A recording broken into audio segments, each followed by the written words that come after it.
Alors, et très rapidement, c'est le dernier biscuit de l'année 2023. Alors, je commence très rapidement par le sport. Ouais. La Kaba Diawara a publié sa liste des joueurs présélectionnés pour la CAN 2025 qui aura lieu 2024. 2024. L'année prochaine. 2024 en Côte d'Ivoire. 2024, 2023. Oui, 2023. Qui se joue en 2024. Qui se joue en 2024, justement, à cause des conditions climatiques qui ne favorisent pas la tenue d'une compétition d'une telle envergure dans les pays du sud du Sahara, notamment. Alors, sa liste a été publiée et cela a été confirmé, et bien évidemment, Madi ne pourra pas participer à cette CAN.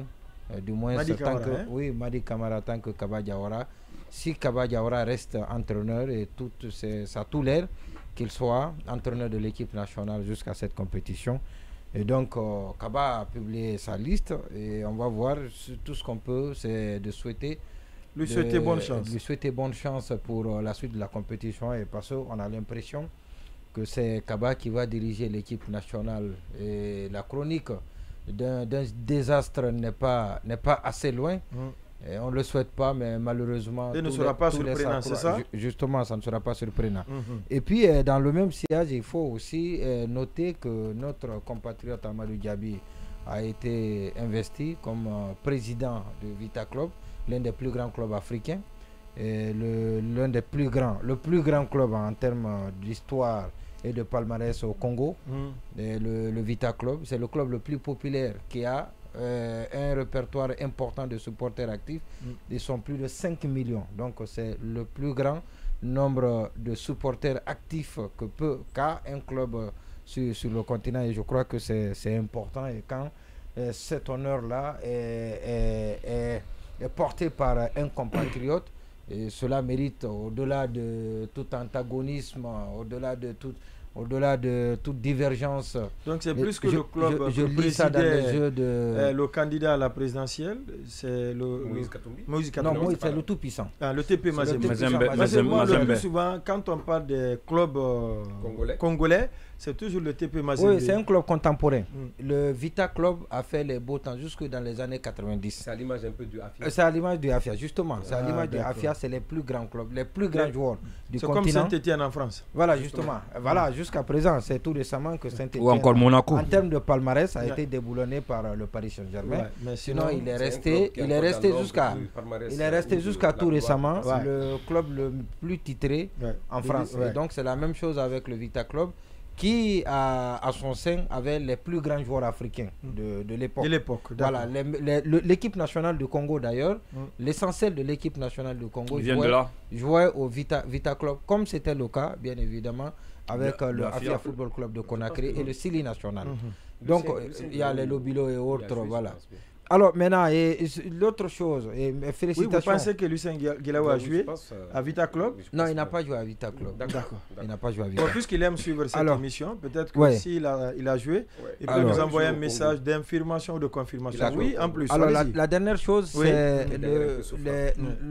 avec les contractuels. Vous savez, on en parlait, on a dit dans cette émission qu'il y a une mission mixte d'évaluation qui est allé à l'intérieur du pays, qui est sur le terrain, qui a fait un travail très bâclé du côté de Dinguiraï. Non, le travail, voilà, mais le travail a été bâclé par la première équipe qui a été au compte du ministère de l'administration du territoire. Ah, mais quand moi j'ai vu seulement madame Jenab dans l'équipe, non, j'ai douté tout de suite. L'ancienne commissaire de la CENI. Exactement, j'ai dit non, mais c'est pas évident qu'on nous envoie quelque chose de potable. Bon, on me dit qu'elle est très brillante, hein.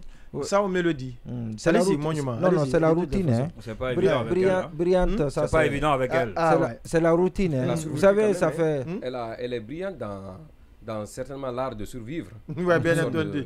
Ça aussi, c'est une sorte d'intelligence. Oui, la régénération. Elle réussit toujours à se régénérer. Il y a aussi facilement. Il y a aussi la routine. C'est la même chose qu'elle fait tous les ans. La partie du corps humain qui se régénère le plus, le foie. Ouais. D'accord. Quand tu as, elle est comme le foie. D'accord. Alors, merci beaucoup pour cette culture. En tout cas, c'est la routine, c'est ce qu'elle fait tous les jours. Et à moins qu'on soit cancre là, sinon, ce que vous faites tous les ans, vous ne devez pas la même chose.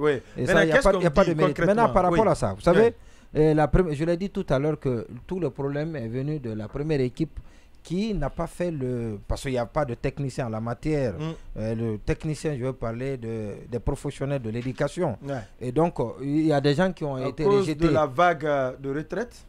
Oui, non, ce n'est pas à cause de la vague de retraite, peut-être les gens qu'on a envoyés sur le terrain. Sinon, il y en a des... On pouvait, comme on l'a fait cette fois, on pouvait le faire conjointement avec le ministère de la fonction publique et le ministère de l'enseignement préuniversitaire, mais pas n'importe quel cadre au ministère de l'enseignement préuniversitaire, parce que ce n'est pas tout le monde qui a la qualité d'apprécier donc la qualité de l'enseignement. Voilà, donc qui apprécie... qui évalue les enseignants en situation de classe. Ouais. Donc ce n'est pas tous les cadres du ministère de l'enseignement qui sont capables de faire cela. Alors donc ça c'est ce qui a manqué, et parce qu'il y a des gens qui ont été omis juste à cause de leur date de naissance, et pourtant il avait été prouvé que ces gens étaient en situation de classe, ils ont leur cahier de préparation à jour, ils ont leur programme à jour également. Donc les responsables qui les encadrent confirment effectivement qu'ils sont en situation de classe, mais il n'y a pas une preuve plus tangible. Voilà, justement, maintenant pour des petits problèmes, est-ce que c'est pas ce qui a fait clairement remonté? Il y a eu beaucoup d'omissions. Justement, et pour des petits problèmes, et donc qui pouvaient être réglés plus tard, donc ils ont été. Mais la véritable préoccupation, parce qu'il y a des recommandations qui ont été faites, et peut-être prochainement on va revenir là-dessus. Allez-y. La première recommandation. La première recommandation, c'est de conseiller à ce que l'équipe, parce que c'est cette équipe-là, l'équipe qui a été recensée là, et l'équipe, les anciens et les nouveaux doivent passer un concours pratique. Donc une évaluation, c'est-à-dire qu'ils vont être évalués en classe. Donc c'est une évaluation pratique. Alors il faudrait que cette évaluation soit à nouveau assurée par des professionnels. Et deuxièmement, il s'est révélé que dans cette équipe-là, d'abord le nombre a augmenté. Le nombre a augmenté à cause des omissions. Donc au lieu qu'on ait un nombre à la baisse, mais c'est plutôt un nombre revu à la hausse. Mais malheureusement, le constat est que les 60% des enseignants qui ont été évalués n'ont pas le niveau. Alors, pour ça... C'est le ministre qui a le niveau? C'est le gouvernement qui a le niveau? Non, je parle de l'enseignement. L'enseignement est à l'image de l'administration. D'accord. Maintenant, oui, mais ils ne sont pas responsables du piètre niveau de ces gens-là, et encore moins de leur engagement. Hein. Oui, mais ils ont fait quoi? Ils ont trouvé les gens là-bas. Ça au moins, les gens qui sont là, ils ne sont pas nouveaux. Ils ont fait quoi pour... Ils ne sont pas nouveaux. Ils ont organisé des formations. Les enseignants qui sont là. Non, je parle des enseignants contractuels. Nous parlons de ceci. Par rapport au niveau, c'est sans commune mesure.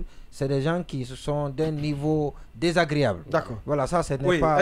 rapidement, maintenant, je dis donc qu'il y a assez de recommandations qui ont été faites, mais ce qu'il faut, je dis bien, si ce n'est pas fait dans les meilleures conditions, si ce n'est pas confié, si c'est fait sous l'émotion, sous l'effet de l'émotion, comme ça a commencé là. Comme ça a commencé, et on est parti encore une fois pour...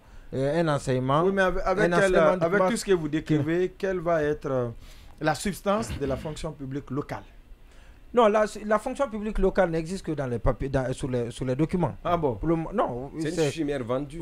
Non, ça n'existe que dans les documents. C'est passé à l'Assemblée nationale parce qu'il y a beaucoup de préalables pour arriver à la matérialisation. Oui. C'est une très belle idée, mais je ne sais pas la panne c'est à quel niveau. Mais en tout cas, on en est encore très loin à la matérialisation. C'est une très bonne idée, je le réitère. Donc, si vous confiez, et justement, l'heure a été que la première vague a été faite, la première évaluation a été faite sous le label fonction publique locale, et il n'y a pas de cadre professionnel, il n'y a pas de cadre ou de professionnel au compte de la fonction publique locale pour évaluer, pour faire ce travail-là.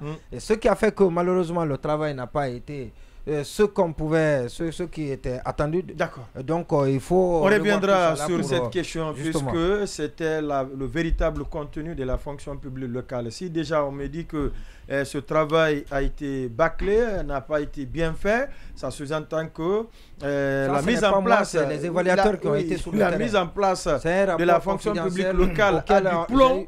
dans ses ailes. C'est un rapport confidentiel auquel j'ai eu accès. Oui. Et donc, on reviendra dessus à partir de l'année prochaine. Cela prouvera que très certainement on est sorti des affres de l'exécutif par rapport à tout ce que nous sommes en train de subir. Oui, pendant